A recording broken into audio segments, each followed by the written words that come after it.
ओम शांति 22 अगस्त 2025। आज का पुरुषार्थ स्वयं परमात्मा हमारे परम शिक्षक, सद्गति दाता और मार्गदर्शक के रूप में इस धरा पर अवतरित हुए हैं और ज्ञान मुरली के माध्यम से हमें सत्य ज्ञान दे रहे हैं।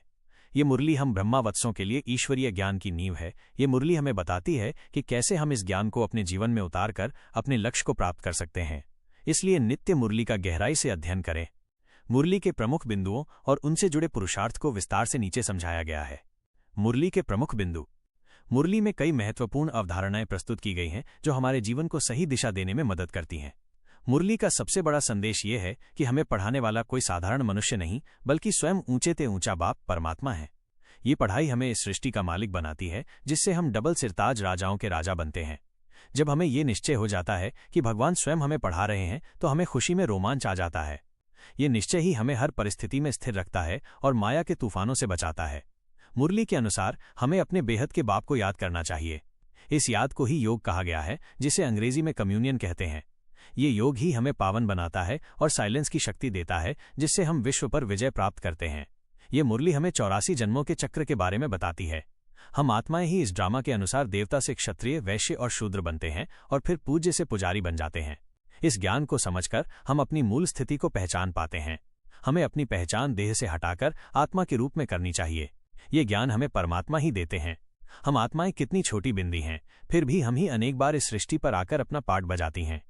क्या और कैसे पुरुषार्थ करना चाहिए? मुरली में दिए गए ज्ञान को जीवन में उतारने के लिए निम्नलिखित पुरुषार्थ आवश्यक हैं।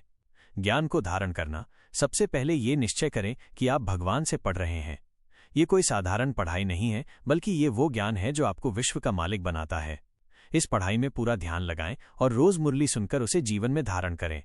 बाप की याद में रहना। जिस तरह एक छोटा बच्चा अपने माँ बाप के सिवाय कहीं नहीं जाता, उसी तरह हमें भी केवल अपने बेहद के बाप परमात्मा को ही याद करना है। इस याद से ही हमारी आत्मा शुद्ध होती है। ये याद हमें पवित्र बनाती है और हमारे अंदर साइलेंस का बल भरती है जो हमें सभी समस्याओं से लड़ने की शक्ति देता है। स्वयं का समर्पण। अपने छोटे छोटे स्वार्थों, इच्छाओं और समस्याओं में अपना समय और संकल्प बर्बाद न करें। इसके बजाय अपने समय और संकल्पों को सेवा में लगाएं। जब आप दूसरों के कल्याण के लिए कार्य करते हैं तो आपका स्वयं का कल्याण भी स्वतः ही हो जाता है। ज्ञान का दान करना। मुरली में कहा गया है कि हमें गांव-गांव जाकर सेवा करनी है। इस सेवा की शुरुआत इस बात से करें कि आत्माओं का एक ही बाप है और वो है निराकार परमपिता परमात्मा। यही वो ज्ञान है जो इस पतित दुनिया को पावन बनाता है। इस तरह आप महादानी और वरदाता बन जाते हैं। इच्छाओं को कम करना। अपनी इच्छाओं को कम करने का अभ्यास करें। जब हम अपनी इच्छाओं को कम करते हैं तो हमारी समस्याएं भी अपने आप कम हो जाती हैं। इससे मन शांत और एकाग्र रहता है जो पुरुषार्थ के लिए बहुत जरूरी है। ये मुरली हमें सिखाती है कि हम केवल देह नहीं बल्कि अविनाशी आत्मा है और हमारा लक्ष्य इस पतित दुनिया से निकलकर वापस अपने स्वधाम जाना है। इस ज्ञान और योग के बल से हम स्वयं को और दुनिया को बदल सकते हैं। ओम शांति।